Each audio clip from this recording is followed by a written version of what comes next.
Ito guys, nalipat ko na siya dito sa ating pinaglagyan ng gulay kanina. Malinis naman to. Tapos ito na yung noodles. Niluluto ko na siya dito. Yan. Dati guys, yung noodles, ang ginagawa ko, binababad ko siya sa tubig. Mainit. Ngayon, yun yung paano ako magluto dati. Ngayon, trinry ko. One time, nakagawa ako. Masarap pala yung dito muna siya palambutin, pakuluin dito sa ano mismo. Kawali, tapos may timpla na. So, mas malasa nga siya. Kaya, ayan. Hayaan ko lang muna siyang maluto, guys. At pagkatapos yan na, alam ko luto na, may tubig pa naman yan. Dahan-dahan lang yung aking apoy. Ayan, ilalagay ko na yung gulay. Sandali lang, guys. So, guys, nailagay ko na. I-mix na natin. Ayan. Para pati ilalim meron.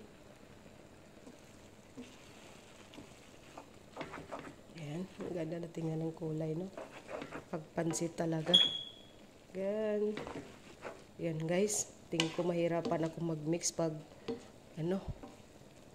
pag isang kamay lang. So, i-mix ko muna, guys. Sandali. Ayan, guys. Luto na ang ating pansit. Yan, ready na kainin. Wow. Sarap, guys. Ito ang aking tanghalian.